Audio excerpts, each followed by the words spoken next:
hello everyone, and welcome to Kick the Cool. You've done it. You've found it. In the giant sea of cool podcasts that are out there, you've found the one that kicks the cool to the curb, and it is a wonderful place to hang out and spend your afternoon, morning, or night. I am your big little brother, Tone. I'm your little brother, Wopsy. I'm America's big sister, Shishi. Yay! And this is the podcast that gives you the reviews you didn't know you needed. Now, guys, welcome to the episode 15. Epi 15. Yes. 15 candles. It's going to be one of those episodes. It's going to be one of those nights. Here's what's great. Usually, when we start the podcast, whoever's running the show brings a kind of a topic to the table a little bit. And I don't have anything to talk about. I have nothing. What about the weather? Let's actually talk about the weather. Have you guys ever seen tornado in real life? Seen? No, because it was too close. It just looked like wind. Wait, it was too big to fit in your eyes? From the inside, you can't tell that it's... No, it's because I was in the tornado, and so I just saw wind. Like, you can't see the shape of the tornado when you're in the tornado. It just looks like wind. Yeah, I know what you're saying, Like, if you ask somebody if you've seen a tornado... If you're asking if you've seen a tornado, it means have you looked like across the field and seen a funnel coming down from a cloud? Right. And I'm also with you. I have not seen that, even though I saw the big, May 20th tornado from the backside. Yeah. It was miles wide and also just kind of debris, and so it didn't look like a tornado. So even though I looked at that one, I wouldn't say I've seen a tornado, but I'm dying to. Is there part of you that is kind of happy when the tornado happened? This is terrible. I can't believe I'm saying this. No, I think everyone that lives I think everybody that lives in Oklahoma gets some kind of a little thrill because it is like an event, and you have to have that adrenaline so you will survive. And so it's like, you have to make your preparations. And you have to be vigilant and you have to be alert. So I think it's a good thing. Yeah, I'll say the severe weather on television, awesome. Storm chasers, great. Yes. But the tornado itself, we struggle around here. Yes. Me and my family do not do well in tornadoes. There was one time last year where we had 6 days in a row we got in our tornado shelter. Oh no. And that was just like, that's just too much. We were over it. Yeah.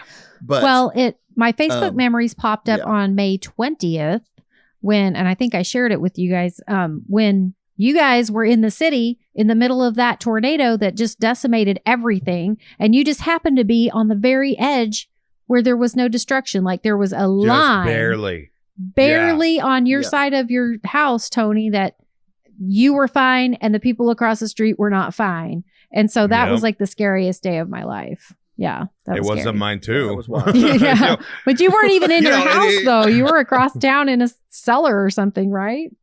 Yeah, I was. Well, but they said they named the two cross streets where my house was. Yes, that's and they said the mile wide tornado is now crossing these at this intersection. And I was like, oh, I don't have a trailer anymore. Right, and I don't have a brother anymore. Right. Well, I was gonna say, I lived at those same cross streets. Tony and I lived about a block and a half away from each other at that time, and so I was in kind of a shelter sort of situation. And they said those cross streets, like you said, Tony, and then my power cut out, and I lost, and all I knew was it was headed my way. Now I ended up turning. And it didn't hit us, but it was headed to us when the power went out, and it was it was like a movie style time for the power to cut out. And looking back, I'm just like, it was as epic and crazy and scary as it could have been. Yes. But in the time, I couldn't appreciate it. Just remember that your sister was flying home from work in order to get in front of the TV so she could keep track of where the storm was. Because they said yours cross streets, and it was like, I can't be here at the library. I have to go now. And then I couldn't get a hold of you guys for 6 hours, something like that. So, yeah. Yeah, because no cell phones or anything worked. Right. Yeah. Man, that's so funny what we just did. Is it? Wow, Tone. What a great topic. That's a new segment we got. Yeah, this is our new segment called Gut Busters. You know what, though? Called Gut Busters. Knee slap. Welcome to Knee Slapper. Y'all ever been almost killed by a tornado? Yeah. Yeah, me too. Woo! Me too. Ah.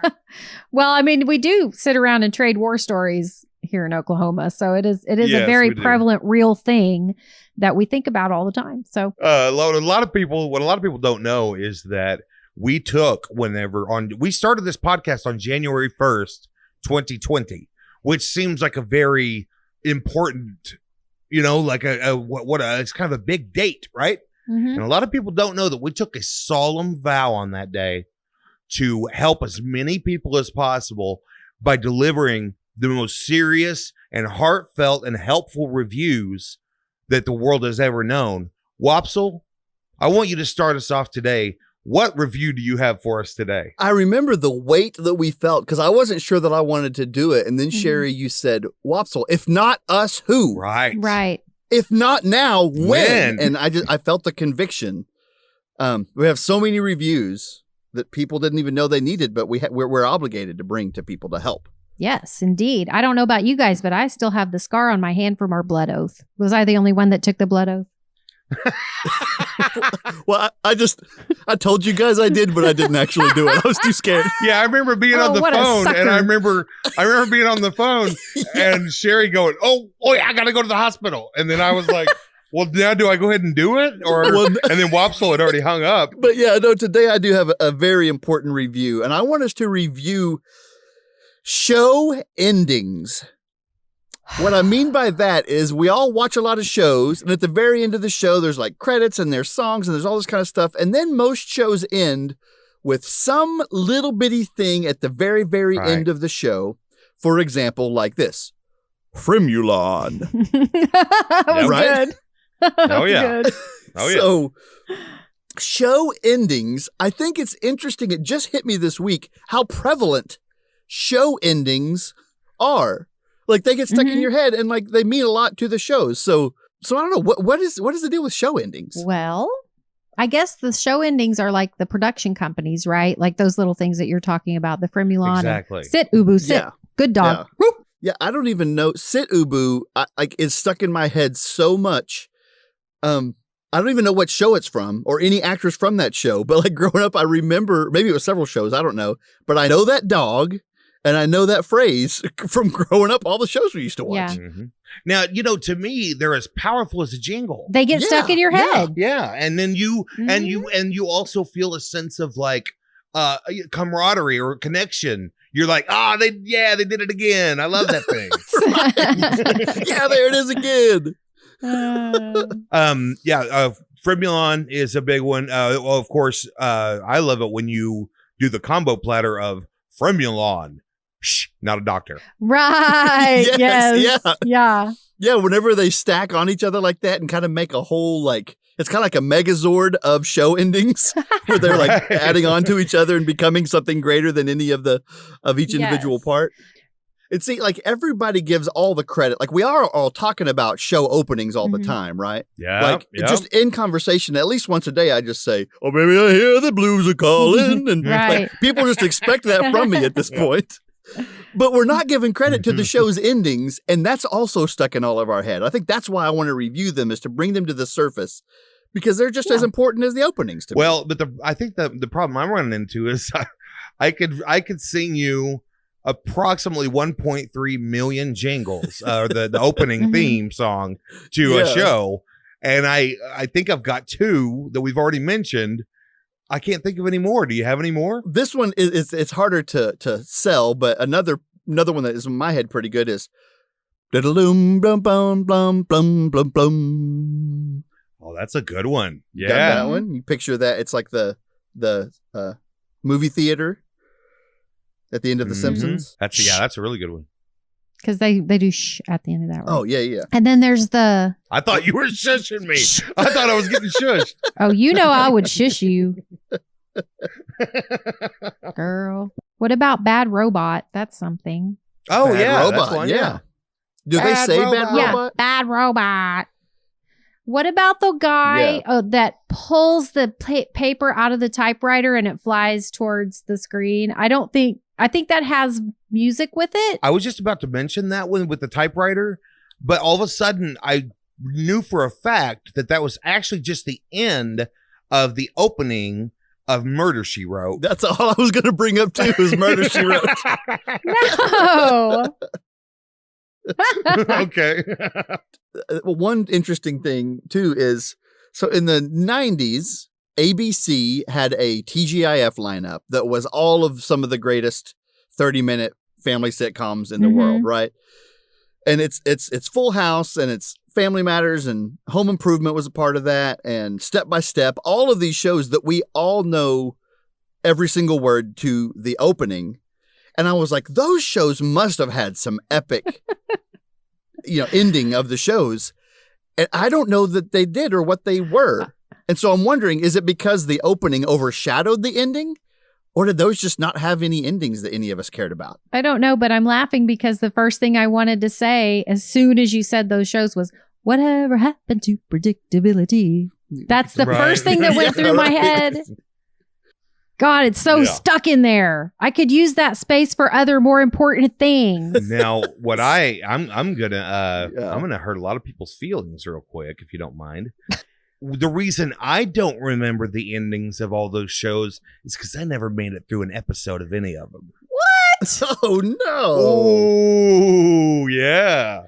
I never watched a full episode of a single one of those shows you just mentioned. I know you liked Urkel. I'm sorry, but you can't tell me you didn't watch Urkel. Urkel was great, man.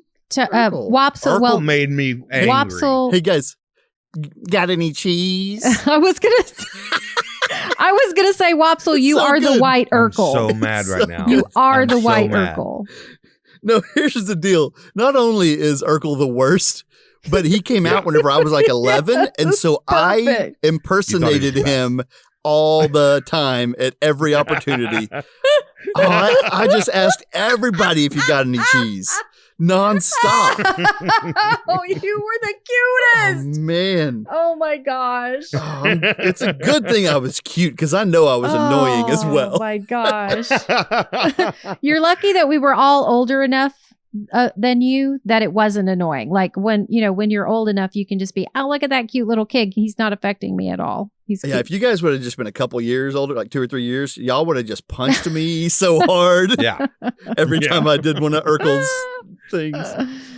Yeah, if the age split between me and you had been the same as between me and she, I would have every time you would have gotten an Urkel punch. Yes. An Urkel punch. The old Urkel punch, man. But when you're 11, terrible things are often the best. So, okay, Sherry, when you were 11, what was the best? That is no longer the best. Was Bosom Buddies is still good. I can't remember when that was out. Let me think. How about the Shazam ISIS Hour? How about Big John, Little John on Saturday morning? I don't know if you guys remember any of that stuff. Don't know these. No. I got nothing. Nope. Okay, mine would have been like the Dungeons and Dragons cartoon. Awesome. I haven't seen it in a while. I had Voltron and G.I. Joe and Transformers. Well, I just use the trusty internet because that's my crutch. So the Jeffersons was on when I was 11, and I loved the Jeffersons. Then we have the Dukes of Hazzard, which was also really good back then. It's kind of at the time, maybe not so great anymore, like politically correct. So, politically, it's a dumpster fire. But as far as like just quality entertainment, it's also a dumpster fire. No, it's great. Here's the deal, Sherry, is you're qualifying everything as great the same way that I'm qualifying Dinosaurs and Family Matters and Step by Step. Now, I can. It's because everything from then is great. When you're 11, everything's great. Here is my real entry in old shows from when I was 11 that were great then, that aren't great now. Greatest American Hero, hands down. My favorite show when I was 11. And it's really terrible. That was amazing. It's really terrible. It's terrible. I tried to watch one because I wanted to relive and I couldn't. Here is the twist. Okay. in The Greatest American Hero, he would lose his superpowers not to kryptonite or any foreign matter that came to Earth from outer space or, magnets or whatever. When he saw the color blue, right, he would lose his superpowers. What the heck? He would? Are you telling me that he would walk outside and the sky would cause him to lose his powers? Yeah, he couldn't fly into the sky because the moment he looked up, he'd be like, well, crap. Well, that's the most buck wild thing I've ever heard, if it's true, and I hope that it is. Because that's insane if they would make a power that crazy. Well, yeah, maybe one more thought before we do our reviews on these is that, I feel like The Office, for me, has been the most rewatched and binge-watched show ever. The very first season I ever bought on DVD was a season of The Office. So we just put those DVDs in and go. And so it would go to the end, and even on the DVD, it would have those little things and then go to the next one so fast. So if it was ever going on in the background for like 7 episodes, every 22 minutes you heard it do that thing. And so like The Office stops, it's got this little deedle D, which doesn't do anything, but then it's got this trumpet that goes, and that's all it is.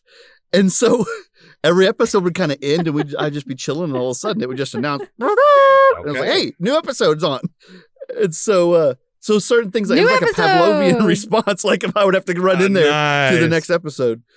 So, yeah. And it's not just TV shows that have, all these endings. Of course, sometimes movies do and even podcasts do.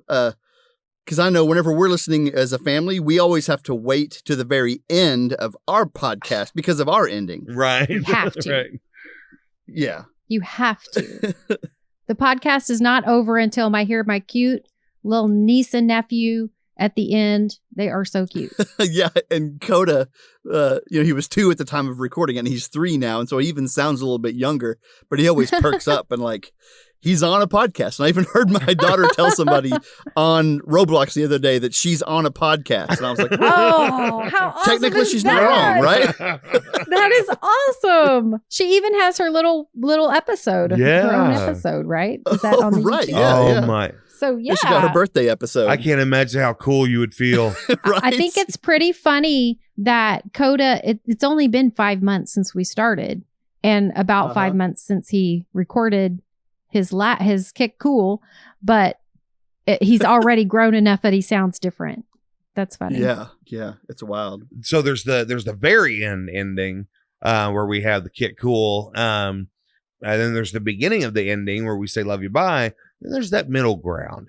Now this seems to be for me the most interesting part because it feels like every time we do it, it could all go horribly wrong, and it probably will.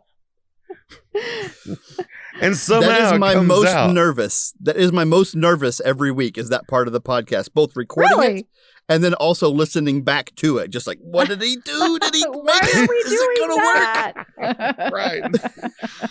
Now, one of the reasons it does work is only because we've got bugs covering us up. Exactly. To a point where you can't really always hear what's really going on. Well, listen, I think that show endings are not getting the credit they deserve. That's why we have been reviewing them, and that's why we need to rate them now. So, Shishi, what do you rate show endings?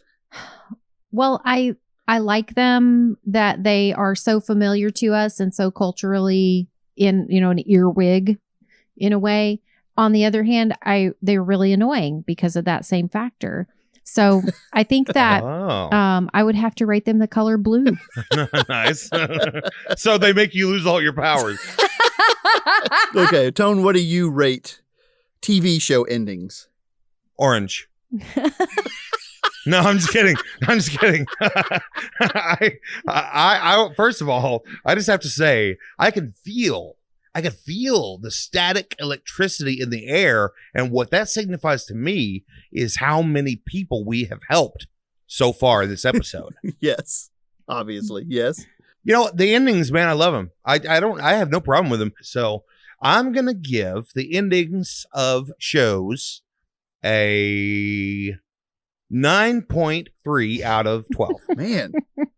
Here's what I like about your ratings a lot of times, Tone, is it's usually a 9 point something, but it's the other part that changes. Right. That's right. Which is really a unique take on rating, and I respect it and I like it. I'm going to rate this one in binary. 10011.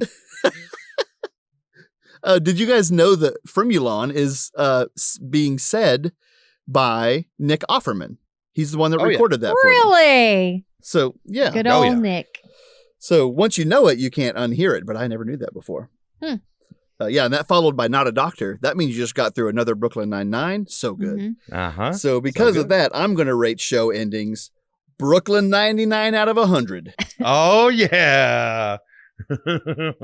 Well, let's keep this train rolling. We've helped so many people, dare I say millions at this point in the podcast. Millions. Sherry, Shishi, Big Sister, what do you have to review today? Well, little brother, it is so good to know that my blood did not spill in vain. We've helped so many people. So today I would like to review bicycles. I love them. Yes. So Tone, why don't you give me some thoughts on bicycles? I love bikes a lot, and one of the main reasons I love bikes, like my probably one of my favorite memories of bikes is when we taught Wopsle how to ride a bike, and that was like, it was so fun watching him learn to, picking it up and then taking off like crazy. Mm-hmm. But yeah, I was a little bit late in learning how to ride a bike. I think I was like in second grade, which I feel like is kind of late. But I remember it vividly, like every single detail. I know exactly what happened the day I learned how to ride my bike. And it's an awesome memory. It's one I love and cherish. It was Tony who held the back of my seat while I rode a red bike that someone had given to us. And I think it must have been a girl's bike because it had a lot of girly situations going on there. Yeah, it was a girl's, yeah. A girly situation. And I remember Tony holding the back and I was trying to get going out in that grass field. You guys remember where the middle school practiced football? I was going, and he had me and I was feeling good. And then he still had me. And then I thought he had me, but he didn't because I was riding my bike on my own. And then I heard him kind of from way off say like, "You got it, dude." And that's when I turned around. And not only was he far away, so that made me fall, but also I turned around and just bit it so hard. Just like the most comedic fall over, teeth in the grass, just like sliding. And then got up and like wanted to cry so bad. But Tony came right up to me. He was like, "Bro, you rode your bike." And I was like, "Yeah." So I got right back on and kept on doing it. Kept riding it, and we kept riding it. And for the whole first day, the only way I knew how to stop was to fall into the grass. Yeah. Because nobody mentioned that there also has brakes on the thing. So then I don't know if you remember, but then going home that night, we had like some kind of minivan or something, and we had the trash out for the next day for trash pickup. And that day, then on the way home, the way I stopped is I ran into that trash and like slammed into the minivan. And it was just, I was like, oh yeah. And I should learn how to stop this thing too. What's great is you don't know my side of that story. I've never told you that when I let go, I had let go a couple of times already. I just kept up with you. Yeah. And you would I would see you starting to maybe glance back and I would grab it real quick. Uh-huh. And the back of the seat or the bar that was back there. And so I remember I let go and I slowed down. I was running behind you, because you were going, you were going really fast. Yeah, you didn't even need my help. You were going really fast, but it was more of a mental thing. I knew you needed to feel like I was your training wheel. Yeah, totally. And so then I let go and I started to slow down my running and you kept on cruising. And I thought to myself, I wanted to yell, "Yeah, you're doing it." But I thought, no, as soon as I do that, he's going to fall over. And so I waited, and then I was like, okay, he can fall over now. You're doing it, Wopsle. You're so wise. You were such a wise teenager. You were right. You knew it. I knew it, man. That's so awesome. I'm so glad that I brought this topic up because I've never heard that story, or if I have, it wasn't enough to stick. So yeah, I missed out a lot going to college and so it's good to hear those stories. It makes me want to hug you. Oh. Now, Shishi, I remember you having at a pretty young age quite a stellar bicycle. I had an awesome, a yellow and white one, if I remember. I did have an awesome bicycle. Banana seat. I feel like I might remember this one. Yeah, I was very disappointed when I got that bicycle because I was I was a crappy little kid, and I had my eye on a pink Huffy with one of those like bubblegum shaped seats. Does that make sense? The kind that has like it's just a big square. So when I got a yellow bike with a banana seat, I was upset about it. But I did come around though. That bike took me all over the neighborhood. It took me to school. It took me to the store to get bread for Mom. And the seat being longer than the big pink seat that I wanted was great because then I could stick another person on back there. I have to ask this question. Now, during mine and Sherry's era, there was a certain word that you used that you could use to describe what you're going to do when another person's riding with you. Wopsle, did you guys have that word? We had a word, yeah. Like whenever they were going to ride on the back of your bike. Yeah. Like ours was called, you were giving somebody a pump. That's right. it. You pump somebody on your bike. Yeah. Yeah. Yep, you give them a pump. I wonder if they still use that. I kind of don't think so. It doesn't make any sense. That's for sure. Right. Why would they? Well, you're pumping your legs. So it's like if you give somebody a lift, you're giving them a pump. I'm just making that up. That before. Yeah, that's you a stretch a lot. That's what it is right for there. sure. That's a good pull. For sure. I think that's a fact. Yeah.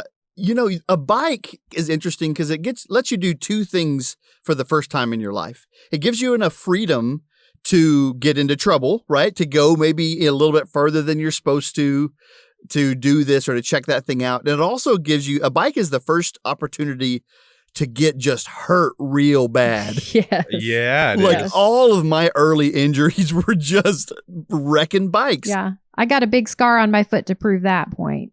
Yeah. I remember that scar. Yeah. One time I turned, I went down a little hill and the handlebars turned sideways, like horizontal to my stomach.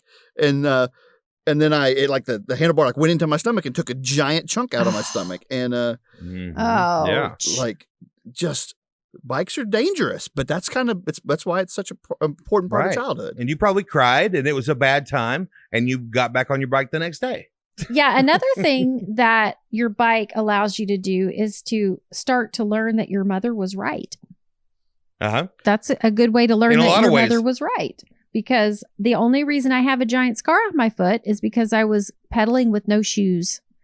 And Mom had told you many times to wear shoes.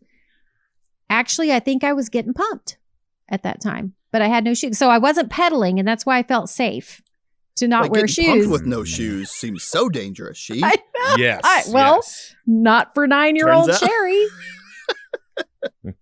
There was a cute boy willing to give me a ride on his bike. I'm going with no shoes. That's fine. I learned one of the best lessons you could possibly learn. While Sherry got the yellow banana seat bike that she did not want, if I remember correctly, Mom bought the two bikes at the same time. Yes, she did. My bike was a like black and gold, it was the best bike ever. And when I saw it, it was like, it spoke to me. They called me and I said, Mom, that's it. That's the one. We have to get that bike. And we did. And I rode that sucker so hard for about, what was it, a day? I think it was the second day. And on the second day, Mom, whenever I was taking off, she said, well, remember when you get back to pull your bike up onto the porch so nobody will steal it. I said, okay, Mom.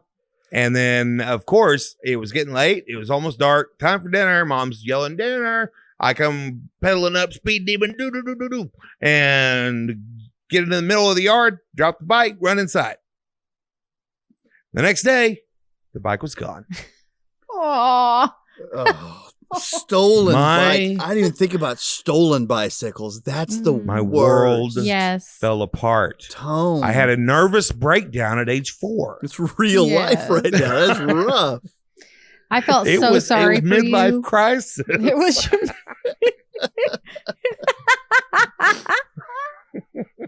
Your mid-decade You remember crisis. that, Cece? You remember do. feeling bad for me? I do remember that. I was like, well, what are we going to do now? Because we can't get another bike. What are we going to do? You got to have a bike. Like once you have one, you got to keep having one, you know? Yeah. It's like having a cell phone. Yeah. Yes. Yeah. Totally. So yeah, I felt really bad. And also I remember Mom going, I told you not to leave that down. Oh boy. Yeah, I caught it. Mm-hmm. I heard it. You never want to give your mom like full on reason to tell you told you so. That's too much power for a mom. But bicycles have a lot of those opportunities. So yes. Yeah. Now I do have to make sure and mention this before we're done with this topic. My friend, my best buddy and I growing up got so good at riding 10-speed bikes when we were, right before we started driving. So when we were 14, 15 years old, we would ride our 10-speed bikes all around town, and we got really good at it. What we did was, we would always ride with no hands. Mm-hmm. Yeah. Always. And then when we got to, no need for you. What do you need that for? And then we had a big hill, and we were coming down this long, steep hill. And I remember I'm sitting there standing up on my pedals, holding on to the crotch bar with my knees and doing a little back and forth wave around across the road from side to side with my legs. I'm standing up. In my left hand, I have a Mountain Dew, and in my right hand, I have a pizza pocket.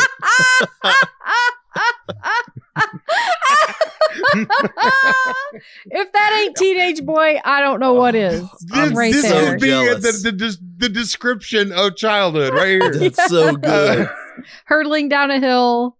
Yeah. That moment, man, I felt like a god. I felt like a king. Mm-hmm. I was like, nothing can stop me.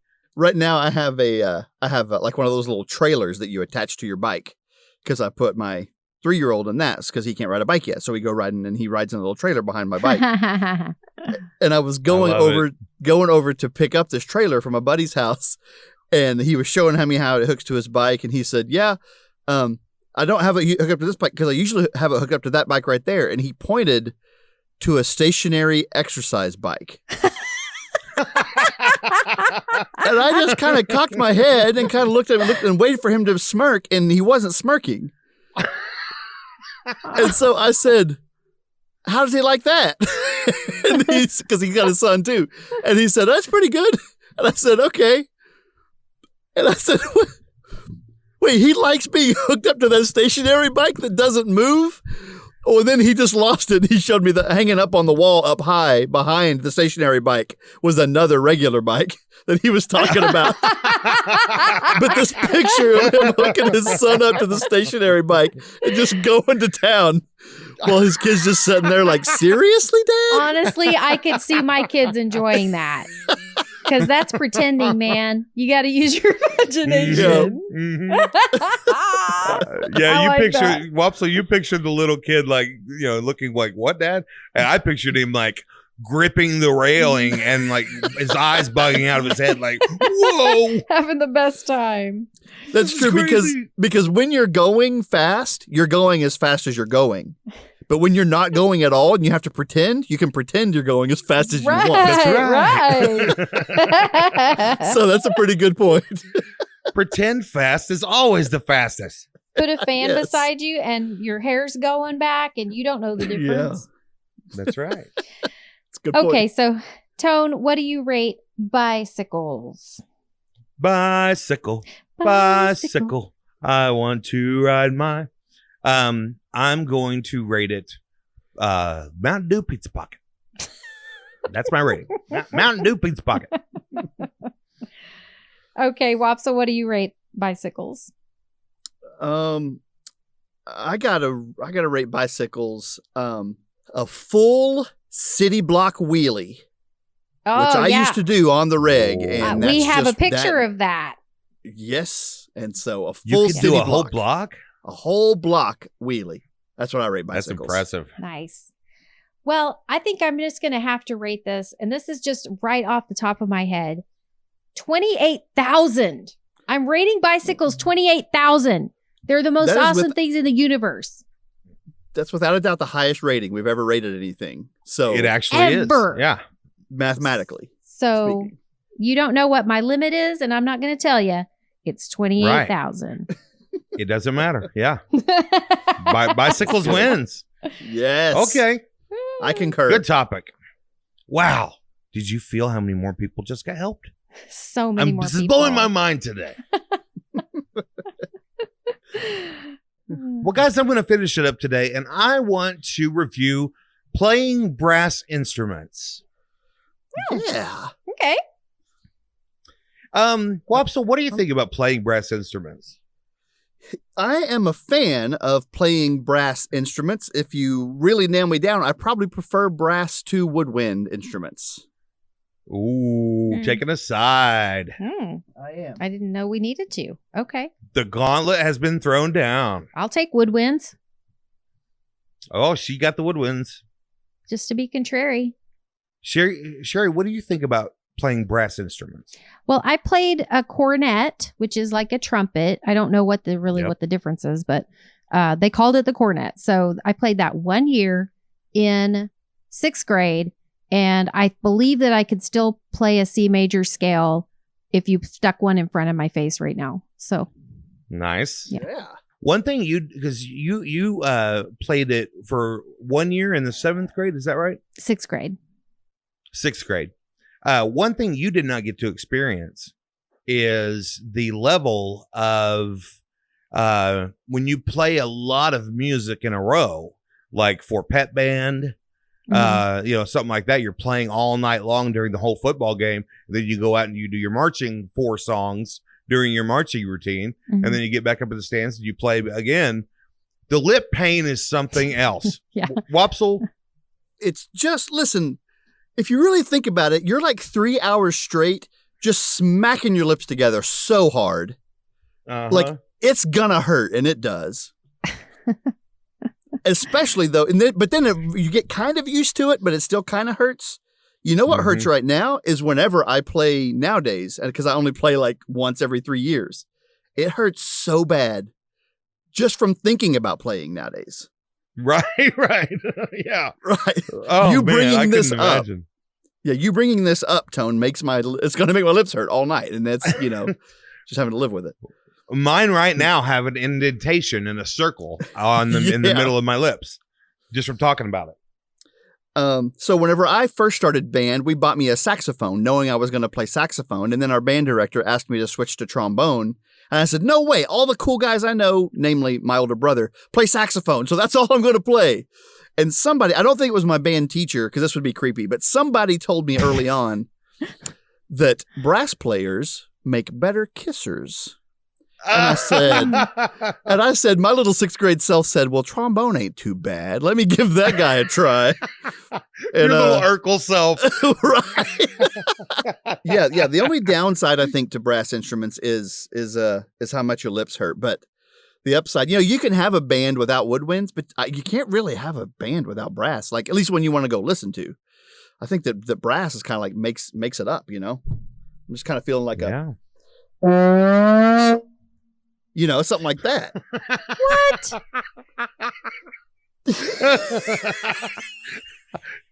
That's the best sound effect mouth noise we've ever had on this podcast. Did you have a trombone just sitting in your closet?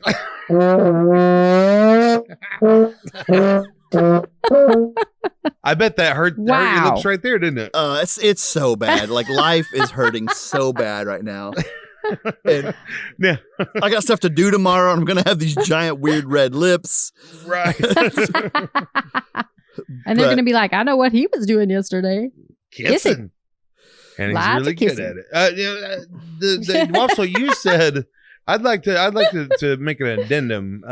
You said that the worst thing is what it does to your lips.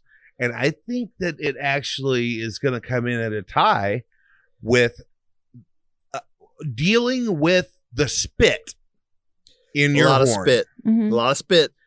Dealing with the spit when you're inside got the inside scoop, and you're inside the band, and you're looking around, and you're watching everybody.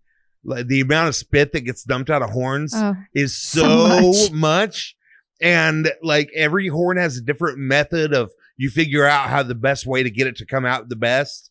And so everybody has their little spit tricks. Can I just say that the other day I saw something on TV where, it's during the time of COVID. So they have to be outside, socially distanced and all that. And so there was this brass quartet that was playing outside.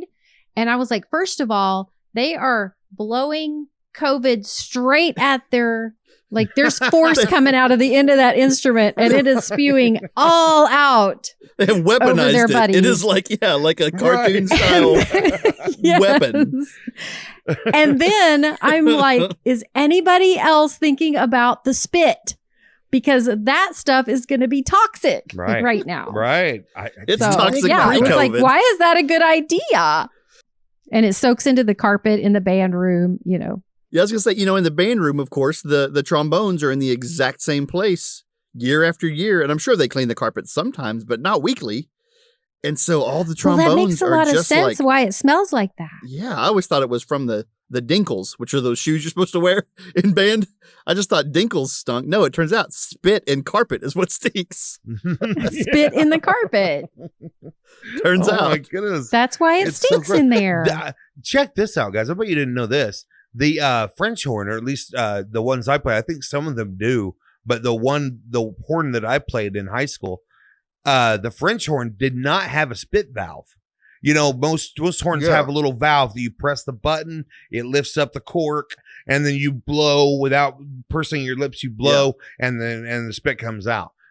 The French horn, in order to get the spit out, you had to turn it around in a circle and kind of like and make it all come out where the mouthpiece is.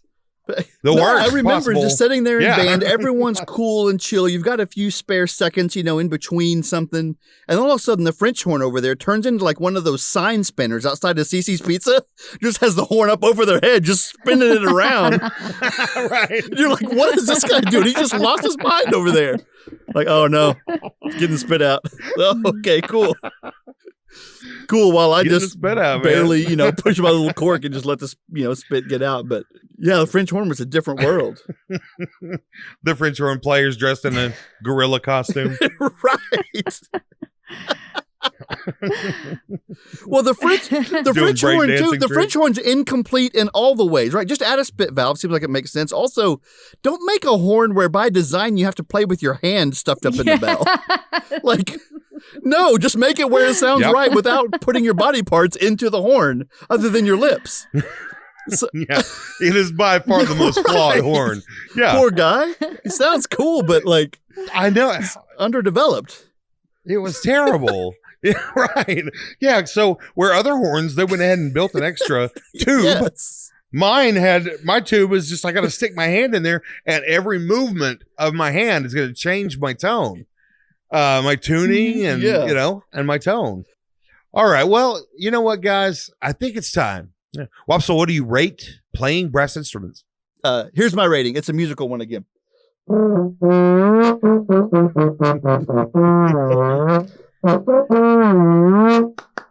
That, my friends, is the trombone part that one of the Kongs plays on DK64. Everybody's got an instrument, and he plays the trombone part. Nice. And that's that one, DK64. You rocked the house, Thank you, Wopsle. Cranky.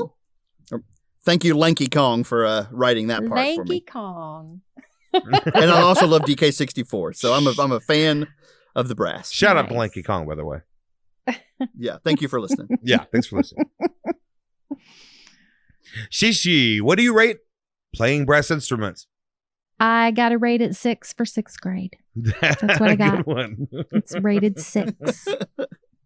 All right. Well, I am going to rate playing brass instruments spit carpet. Yeah. Spit carpet. Oh, sure. wow. Spit carpet. That's what I think that's got to be my rating, because it's also my favorite band Wopsle was ever in. Classic hits. We love you, Spit Carpet. We love you. Yeah. I still have the t-shirt. Yep. Spit Carpet rules. Yeah. I'm going to rate it Spit Carpet. All right, guys, we are done. Yeah. We're done with this podcast for today. And it's like a warm, I'm enveloped in a warmth because of all the people that we helped. And this is our solemn vow. We promise you, we swear, we're never going to stop doing this. Never going to stop doing this.